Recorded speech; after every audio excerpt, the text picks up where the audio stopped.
Hello everyone. Today we are going to present seventh article on translating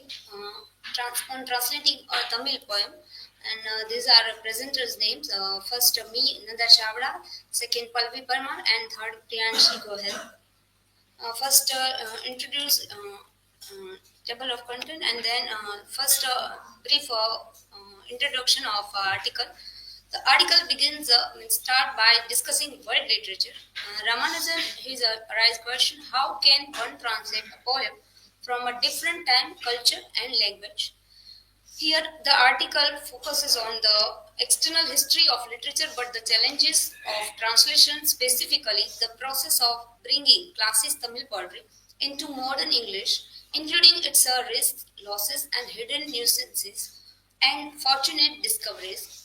Here, Ramanujan uses the examples of Tamil's poem he translates into English, illustrate the difficulties he encountered in the process. See about the A.K. Ramanujan, brief overview.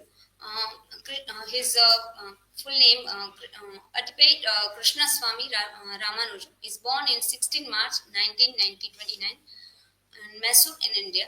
He was also poet, scholar, philosopher, and translator and playwright. Also, he academic research range across 5 languages: English, Kannada, Tamil, Telugu, and Sanskrit.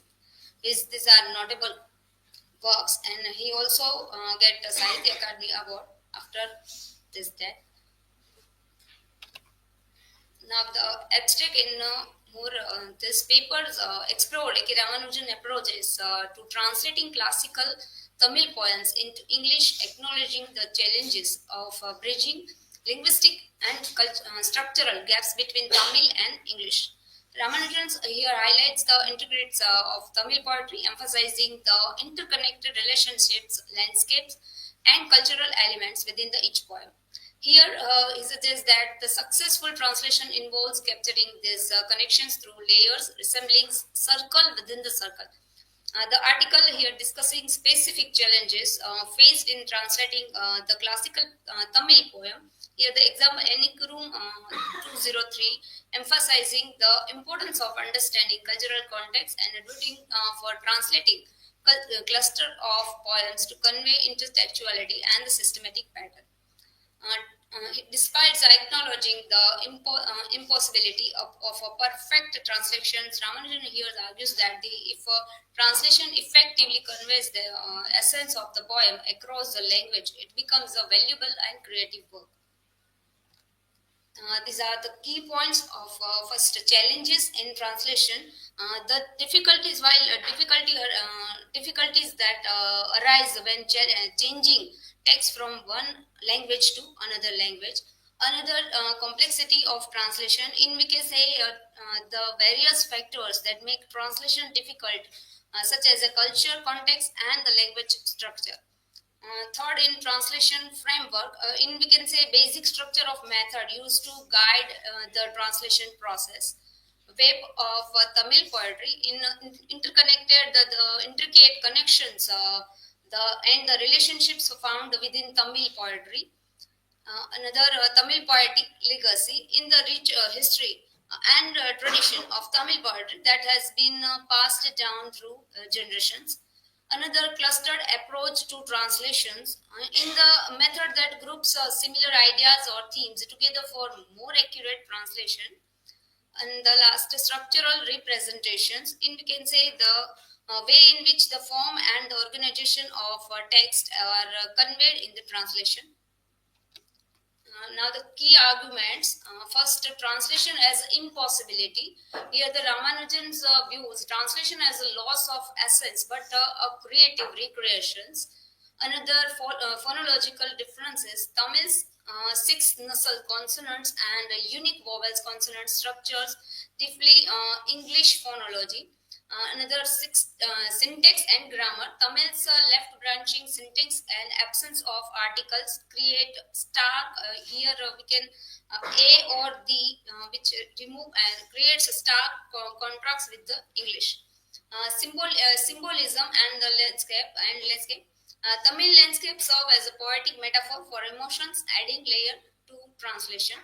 And last, intertextuality. Tamil poetry interconnectedness requires a deep understanding of culture and literary references. And in my learning outcomes, understand A.K. Ramanujan's contribution to world literature and the translation study. Another, explore the complexity while translating and classical Tamil poetry into English. And the recognize the significance of cultural context and intertextuality in translation. And analyze Ramanujan clustered approaches to translation. And the last, appreciate the challenges and creative aspect involved in poetic translation. Now, Ramanujan's concept in mostly article in the three part divided into three part. Further information will give Pallavi Parmar.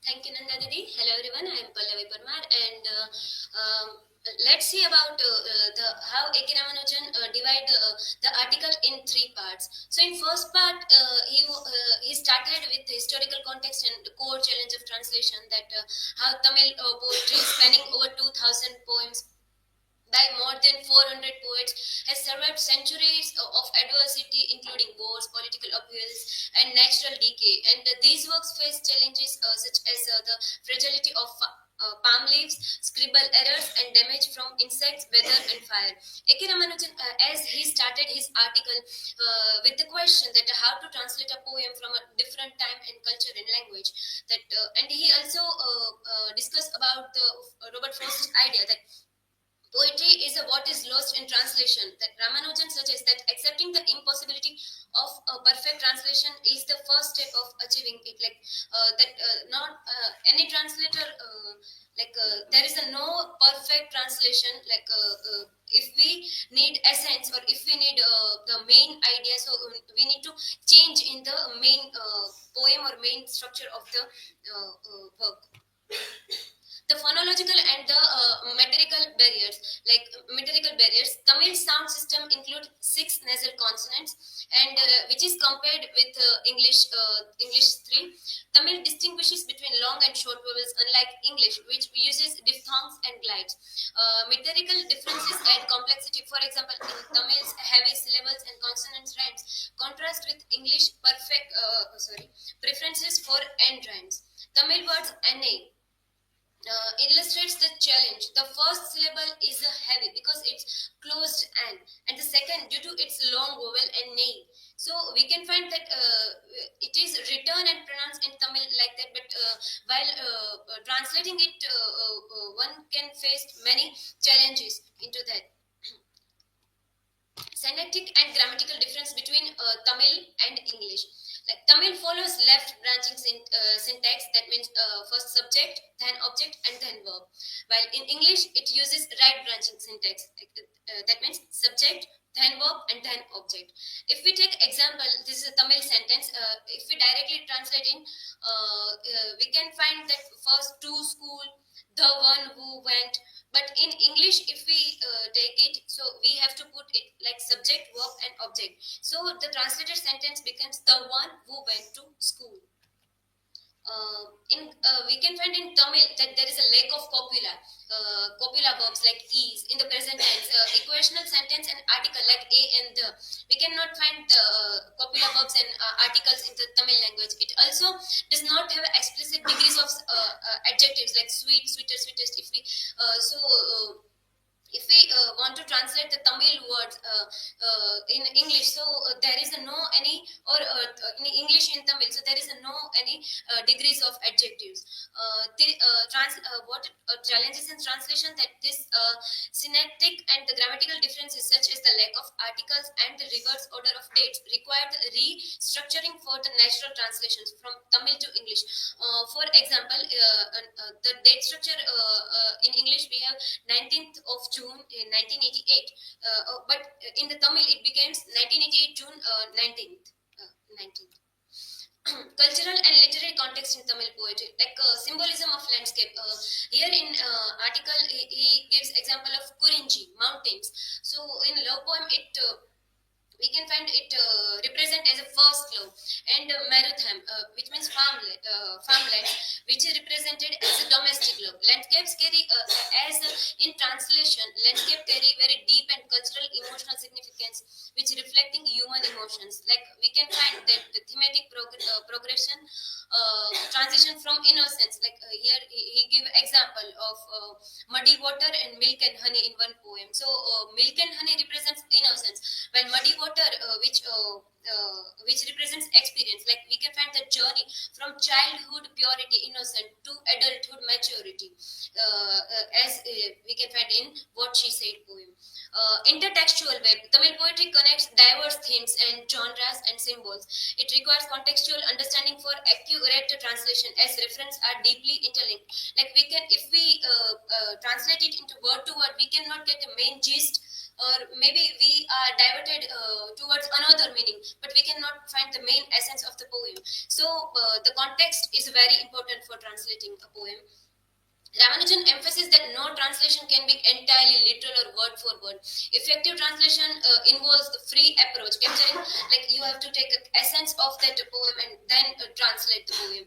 The goal is to translate relationship between sound, meanings, cultural context, and the poetic traditions. This requires balancing the accessibility of target language while preserving the original poetic essence and cultural richness. In the part two, Ramanujan's approach to translating classical Tamil poetry, it's very fundamental.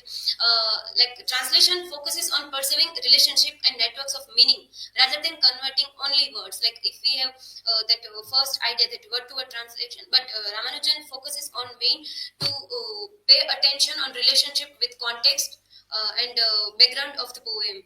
Each poem exists with the complex cultural, literary, linguistic associations, universals in a form like sound systems and grammar and content. Themes like love and war make a translation possible through though challenging. Here he give one poem, In Kurunuru, What She Said. So in that he said that the word Anne, literally if we take it means mother, is a term of address for a woman, is contextually used in the poem, but if we later on say the context, we can find it is used for girlfriend. Translated as it is translated as a friend also, to clarify the intended relationship in the poem. Ensures the translation reflects modern and accurate relational content. If we take a structure, that original Tamil syntax features a long branching phrase such as which is given here: his land, in leaf, whole, slow, animal having drunk, and leftover muddied water. But in Ramanujan's translation, we can find the leftover water is in his land, low in the water holes, covered with the leaves and muddied by animals. So, what is the main approach of Ramanujan's? That he preserves the order of themes like lands, water, which symbolizes the possession and setting, leaf covered water holes. We can have visual imagery, muddied by animals. So, we can find the consequences of it. So, he prioritized themes over individual words. Contextual and thematic significance. We can find the poem belongs to Kurinchi genre, which depicts the lover's first union in hillside and landscape. The title, What She Said to Her Girlfriend When She Returned from the Hills, encapsulates the entire context, including the speaker, listener, and setting. The title is derived from the traditional colophon accompanying the poem. Intertextuality is a central. Each poem is a part of set and a landscape and a genre, creating a network of dialogues and relationship. Poems inspire and overlap across the themes. Love poems evolves into comic or parodic versions. Themes of love and war transition into religious motifs with figures like Krishna. If we have a Krishna side, Krishna as a lover boy and Krishna as a warrior. So Krishna becomes the symbol. We can find that the in which context he is used. We can find by that we can get essence of the poem. As in that also we can find the landscape. As he said that. his if we take in a love poems, it is about meetings, first meeting. But in the war, it reflects that attack or silent, or we can say that surprising attack or silent attack in night. While in the forest in the love poem, we can find symbolize longing or patience or waiting. But in the war poem, we can find it as some kind of trap or attack. That Ramanujan's transitional challenges and goals, like navigating the complex syntax of Tamil, which contrasts with linear English structures, adapt cultural and emotional nuances carefully, preserve authenticity. It focuses on translating themes, networks rather than a single words or phrases. It bridges relationship between the poem's original context and its modern audience, and highlight the universal themes with a specific cultural settings. The Tamil poetry demonstrates cultural longevity with love and war poems, as we see earlier, and modernizing. It play a vital role in preserving and modernizing links for a global audience. The translator act as a mediator. Like we can find that there is an original poem, and we want in another translated version. So translator is a mediator who ensure that interconnected dialogues and networks within the poetry remain intact. The essence is remain. As it is. The balance faithful to source text with the need for readability and audience engagement. Like translator, what is the main challenge for translator? Translation is a negotiation between perfect representation and creative adaptation, inspired by the Chinese tunnel parable. Like in here we also have example of Chinese tunnel parable. Like if we need to dig tunnel, so they suggest that to start to dig tunnel for tunnel from both sides if they meet, which is well. But if then the both ends not meet at one center, so it becomes two different works, or it became a creative, we can say that we have two different style in the poem. Where alignment might not be perfect, but connections are still meaningful. So, what my learning outcome is that at first I have very narrow that my viewpoint on translation, but by reading this article, I came to know that what type of challenges is there while translating a poetry, including the differences in sounds, grammars, and meaning between languages. And I also came to know that how Tamil poetry uses nature and landscape as a symbol, as we have a depiction of five landscapes like hills, seashore, and we have this type of five landscape. So how it helps symbols to express emotions and ideas, how the interconnection of the Tamil poems through shared themes and cultural traditions forming a larger literary framework. And I also gained insight into how universal themes like love and war are portrayed differently. We can say that by same words we can have with a different context, we can have the whole different meaning of the poem. Realize the role of language structure and the Tamil grammar in shaping poetic expression and interpretation. So yeah, that's it from my side. And now for further discussion, I would like to call Priyanshi.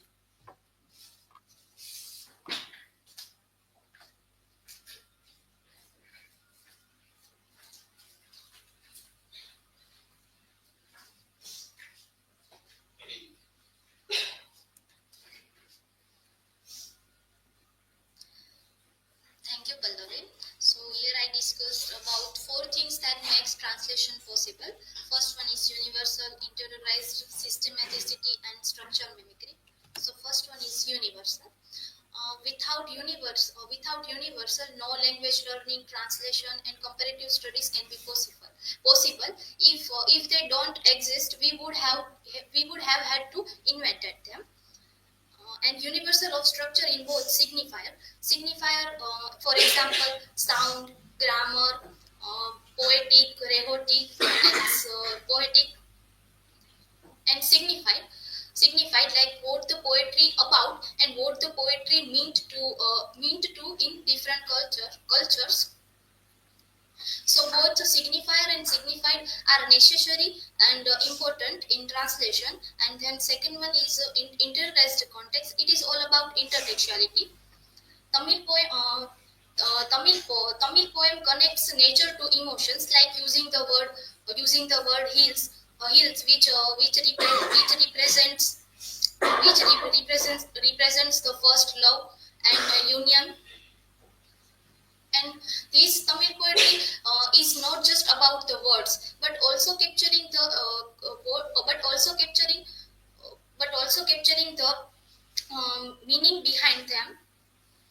And to fully understand these poems requires studying the intertextual web of commentaries and grammars that contextualize and interpret them over time. Then third one is systematicity. Uh, Tamil poetry is a part of large system where poem connects through themes and genre. And for example, themes like love poem, which focuses on personal emotions, and war poem, which also focuses on private life. And rather than translating individual poem alone, it is best to translate cluster then shed light on each other. So the intertextuality allows the translator to represent the conceptual world these works creates. Then fourth one is the structural mimicry. The most important task of the translator is to mimic the unique structural figures of the individual poems to convey relationship rather than isolated items. Through a translation may not perfectly represent the original, but if it succeeds in carrying the essence of the poem across languages, it has value as a separate creative work. Problem in translation. Some elements of the original cannot be transferred at all. One can often convey a sense of the original rhythm, but not the language-bound meter. One can mimic levels of diction, but not the actual sound of the original words. And translation are basically transpositions and reattachments and interpretations. Conclusion. So the translation must not only represent but represent the original. And a translation is an artist oath, means a translator who promises that uh, uh, loyal with original work. And example of Chinese emperor. So a Chinese emperor ordered two teams to dig up tunnel and work from both sides of mountain. And someone asked that, what if they don't meet? And counselor answered that if they don't meet, we will have two tunnels instead of one. So these stories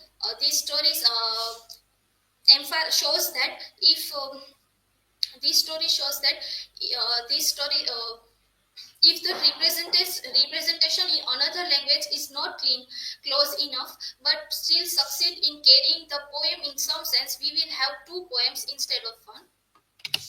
Learning outcomes. Through the article, I understood what are the challenges and possibility in translating poetry across language and culture, and I also learned how universal cultural context and systematic connections shape the translation process. And also recognize the translators dual responsibility to the original language and the target language. And I also appreciate how translation is not just replication but a creative act, often resulting into distinct work of art. And gain insight into Ramanuj's perspective on the balance between faithfulness and innovation in translation. These are the references, and thank you. If you have any question, then feel free to ask.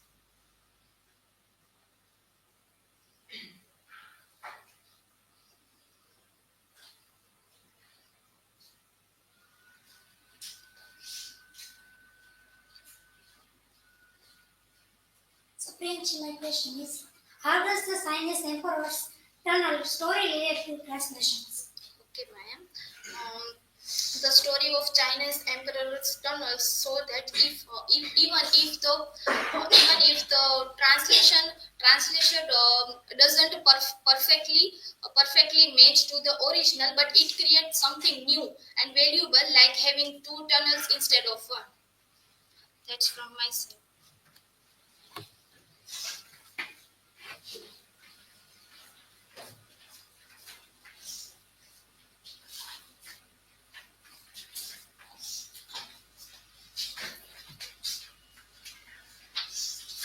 my question is in Tamil poetry, landscape witness human emotion.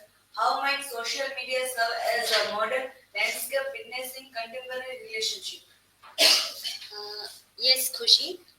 In Tamil poetry, as we see, the landscapes witness human emotions. So, if we take an example of social media, so we can have that social media is a platform where now people express their emotions, their lives. So, if we take example like Instagram like a mountain that which is represented first union of lovers. So now we can have a virtual union of lovers with the help of social media like in DMs, and we can also find that people are expressing their lives through social media, and we can find that dating online dating apps also part of this.